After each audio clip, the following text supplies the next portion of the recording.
एक छोटे से गांव में, जहां सभी एक दूसरे को जानते थे और आपस में बड़ी भाईचारे से जुड़े थे, एक ऐसी ही दिलचस्प घटना हुई थी।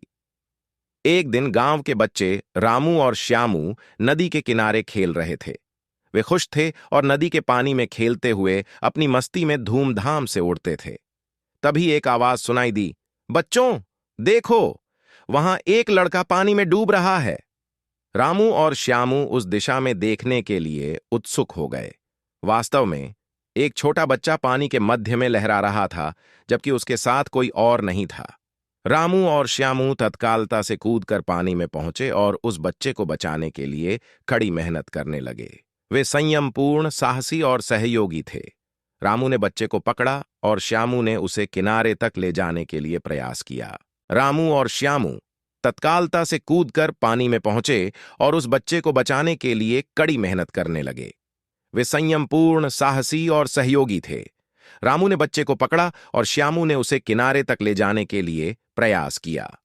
शोरगुल सुनकर अगला बगल के लोग भी मौके पर पहुंच गए, जबकि रामू और श्यामू बिना डरे हुए विश्वास के साथ बच्चे को बचाने का काम कर रहे थे। लेकिन इस बीच नदी की बहुत ही तेज धारा थी और बच्चे को बचाना कठिन हो रहा था। फिर भी दोनों बच्चों की साहसिकता और निरंतर प्रयास ने उस बच्चे को सुरक्षित बचा लिया। जब वे किनारे पर पहुंचे, सभी गांव वाली ने उन्हें धन्यवाद और सम्मान दिया। सभी ने गांव के हीरो के रूप में स्वागत किया गया। लेकिन रामू और श्यामू ने खुद को सिर्फ एक साधारण बच्चे के रूप में देखा।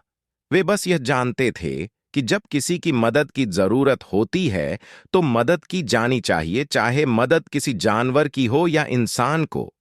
गांव के लोगों ने उन्हें खूब सम्मान दिया, जिससे दोनों के दिलों में एक नया उत्साह भर दिया कि अच्छे काम को सभी से सम्मान मिलता है। रामू और श्यामू की बहादुरी से हमें यह प्रेरणा मिलती है, मुसीबत के समय घबराना नहीं, बल्कि उसका सामना करने से सारे संकट खत्म हो जाते हैं।